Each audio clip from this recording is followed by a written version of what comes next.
channel Ngulik Horor.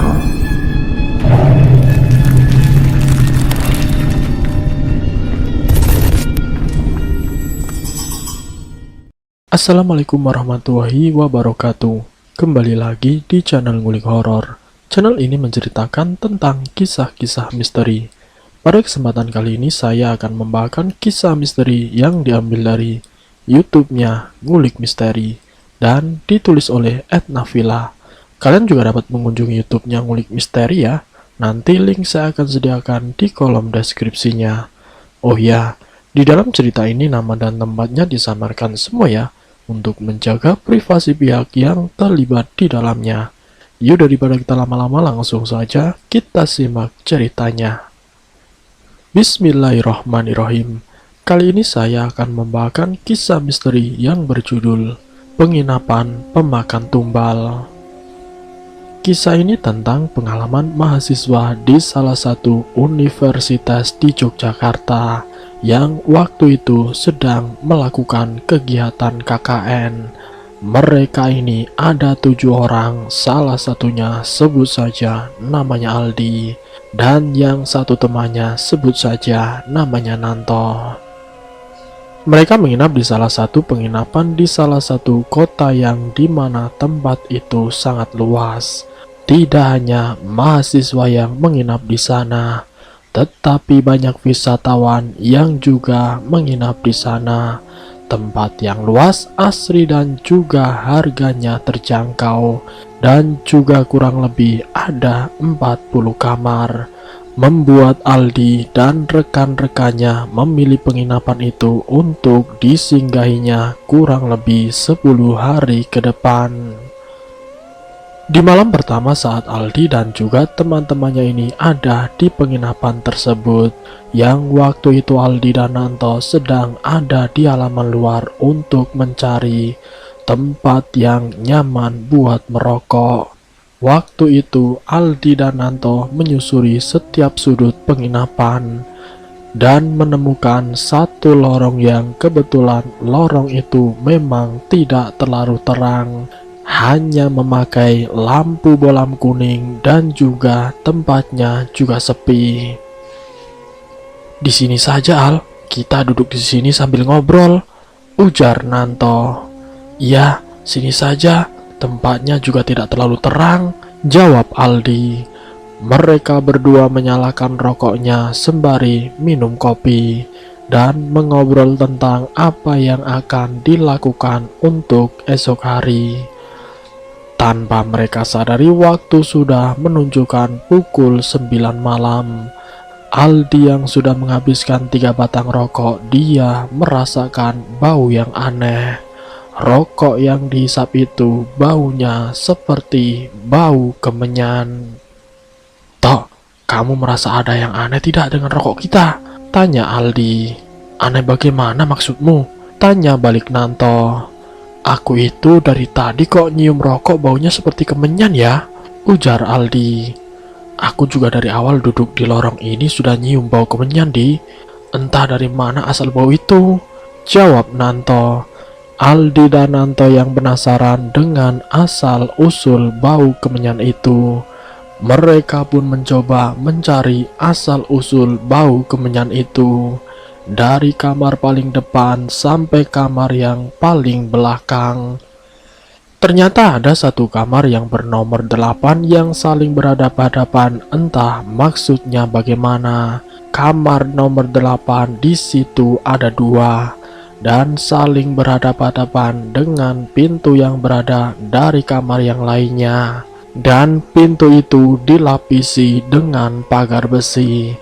Aldi dan Nanto yang memperhatikan kamar tersebut, tidak berselang lama muncullah asap dari lubang pintu yang baunya sangat menyengat di indera penciuman, antara bau kemenyan kombinasi dengan bau kembang melati. Loh, Al, ini kok ada asapnya? Ujar Nanto.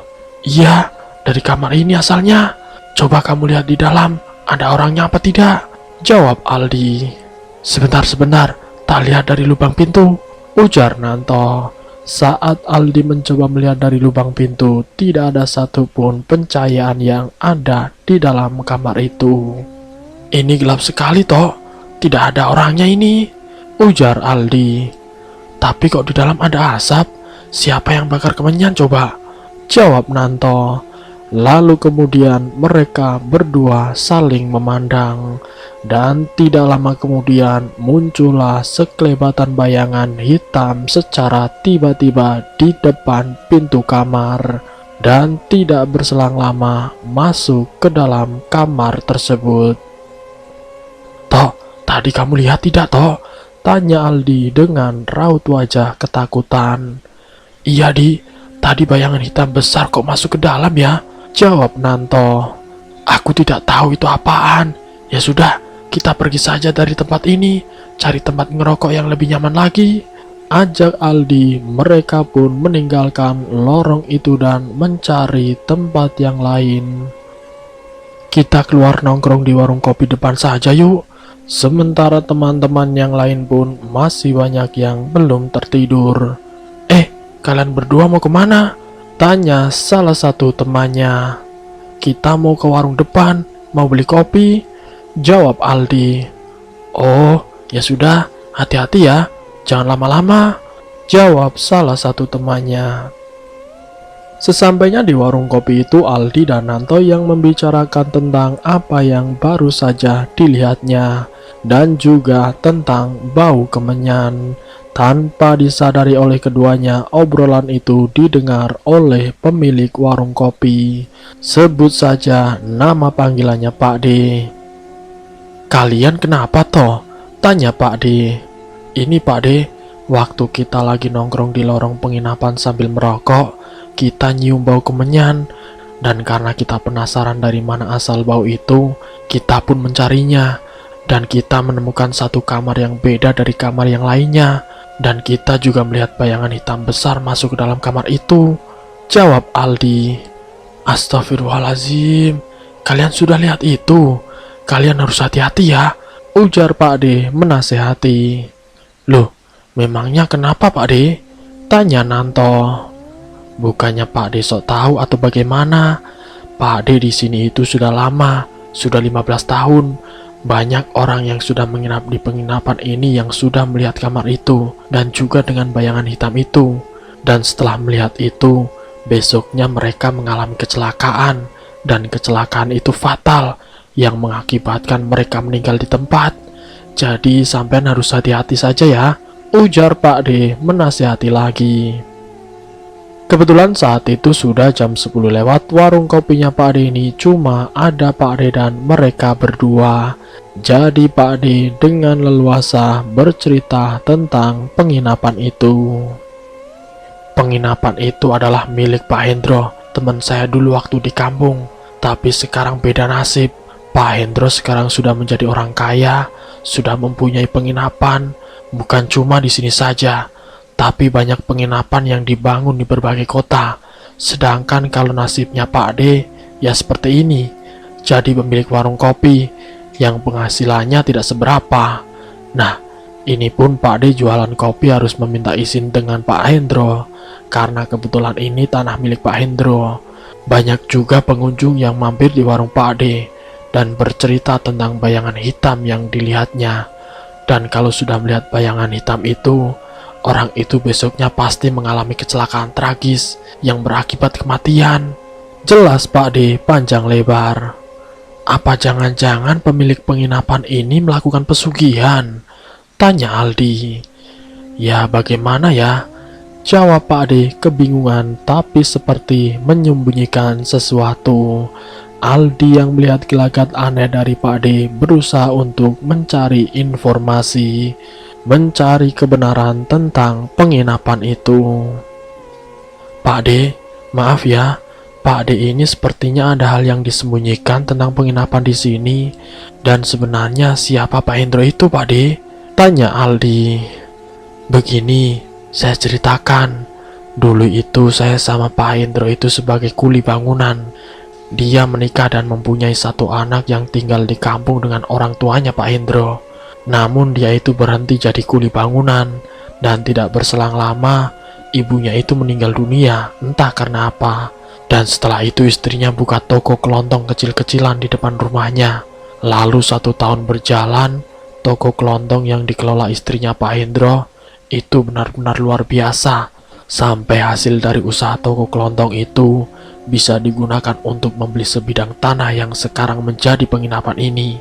Tapi setelah tanah itu terbeli dan dibangun penginapan, istrinya tiba-tiba meninggal dunia, meninggalkan anaknya yang masih kecil, yang masih berusia 7 tahun.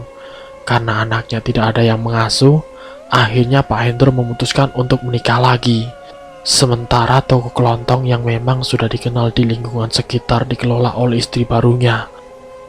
Tapi baru beberapa bulan Pak Hendro menikah, mertuanya meninggal dunia. Dan usaha yang dijalani Pak Hendro semakin berkembang pesat.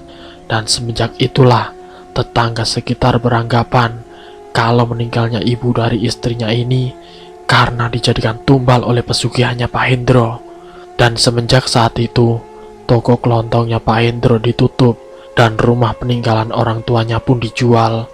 Lalu kemudian Pak Hendro dan keluarga barunya pindah di penginapan ini.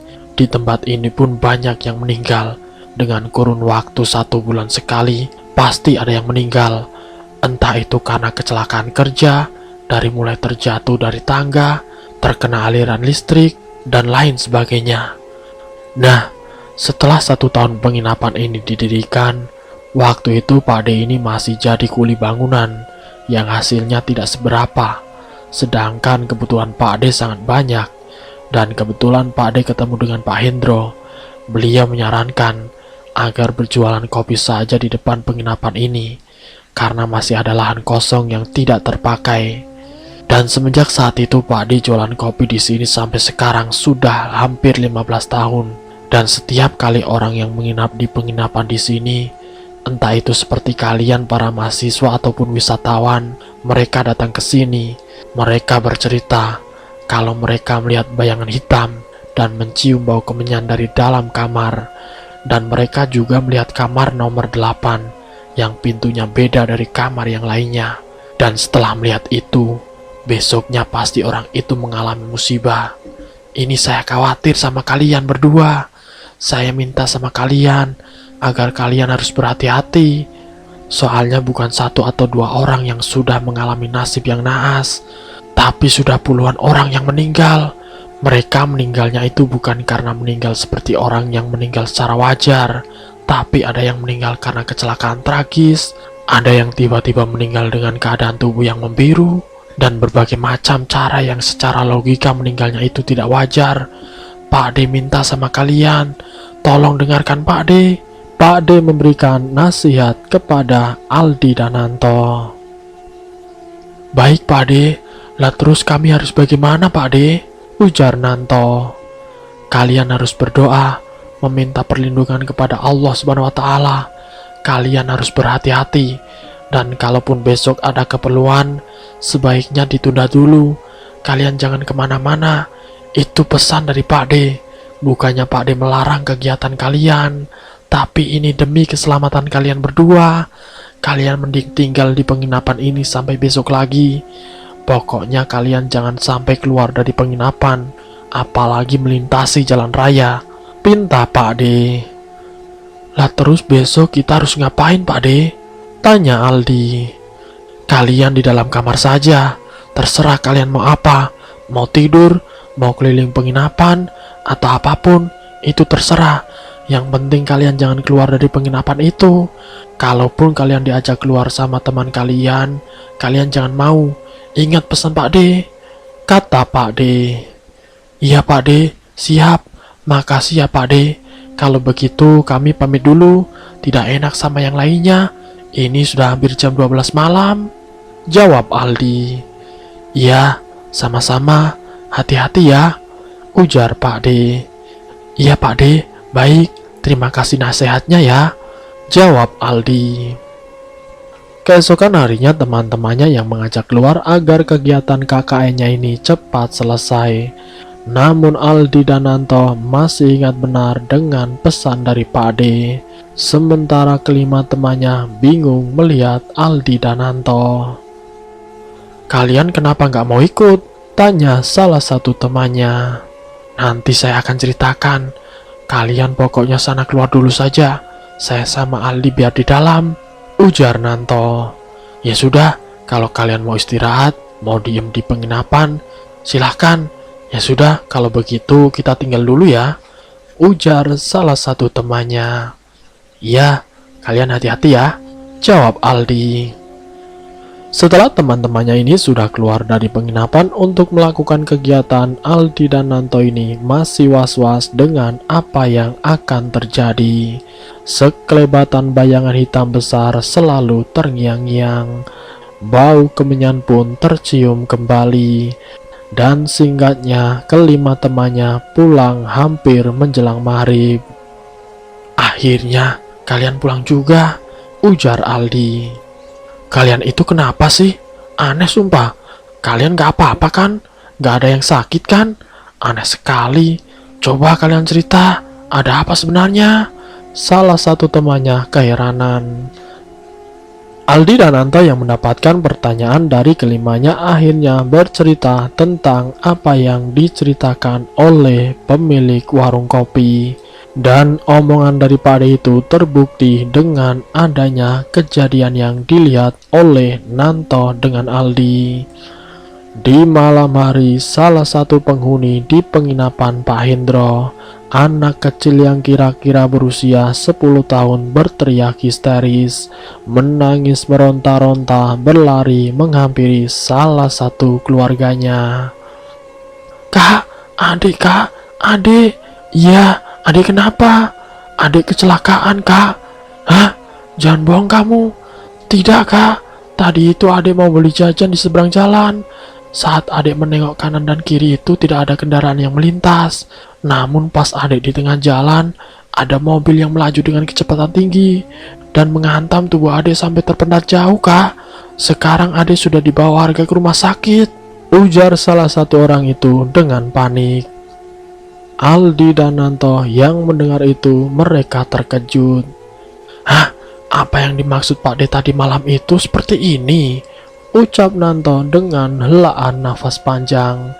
Aldi pun kemudian mencoba menghampiri kakak beradik itu yang masih menangis. Kenapa, Mbak? Ada apa? Tanya Aldi. Adik saya, Mas. Adik saya kecelakaan di depan, jawabnya sambil menangis. Innalillahi. Belum sempat Aldi meneruskan pembicaraannya, orang yang tadi disebut kakak oleh adik kecil itu jatuh pingsan. Nanto dan teman-temannya langsung bergegas membantu mengangkat tubuh orang itu dan mengambil minyak kayu putih dioleskan di hidungnya. Hampir 15 menit tidak sadarkan diri. Setelah sadar mereka berpelukan dengan uraian air mata.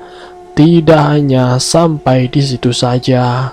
Saat Aldi dan Nanto ke halaman belakang, mereka melihat orang yang sedang memperbaiki genteng. Tidak ada angin, tidak ada hujan. Tiba-tiba, brak! Orang itu terjatuh menghantam lantai. Darah langsung keluar, bau anyir langsung menyeruak. Seakan-akan tubuh orang itu ada yang menjatuhkan dari atas genting itu. Karena tidak mungkin jika terjatuh sendiri. Aldi dan Nanto yang melihat kejadian itu dengan mata kepalanya sendiri, mereka pun tercengang kaget. Innalillahi, apalagi ini? Nanto langsung berteriak meminta pertolongan dan korban tersebut langsung dibawa ke rumah sakit untuk ditindaklanjuti. Kejadian-kejadian mengerikan mulai terjadi. Bau kemenyan yang semakin menyeruak, bayangan hitam yang selalu melintas di hadapan Aldi dan Nanto. Kira-kira jam setengah 10 malam, Nanto sama Aldi dan juga kelima temannya mereka mendatangi tempat warung kopi Pak De. Pak De yang mendengar kabar kalau ada korban lagi, Pak De semakin khawatir dengan Aldi dan Nanto. Maaf, bukannya Pak De mengusir kalian, tapi sebaiknya kalian pindah penginapan karena Pak De khawatir dengan kondisi kalian. takut terjadi apa-apa dengan kalian, ujar Pak D. Kita juga sebenarnya takut, Pak D.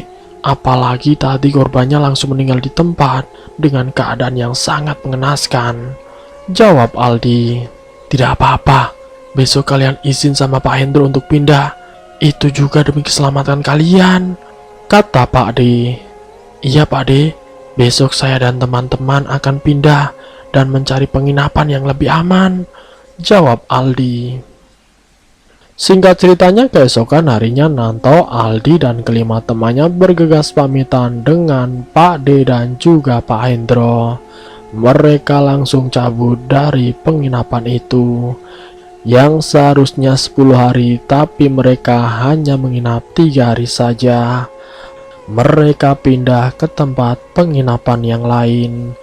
Dan semenjak saat itu, kejadian ini tidak akan terlupakan untuk mereka. Dan selesai. Semoga dari kisah ini kita dapat mengambil hikmah dan pelajarannya, agar kita lebih hati-hati lagi dalam setiap bertindak ataupun ketika kita berpapasan dengan makhluk gaib. Semoga kita semua selalu dalam lindungan Allah Subhanahu wa Ta'ala. Ambil sisi positifnya dan buang jauh-jauh sisi negatifnya. Terima kasih untuk kalian yang sudah mampir di channel kami. Jika kalian tertarik dengan video kami, silakan tekan tombol like, share, dan komen. Tekan subscribe untuk mengikuti video-video kami yang selanjutnya. Wassalamualaikum warahmatullahi wabarakatuh.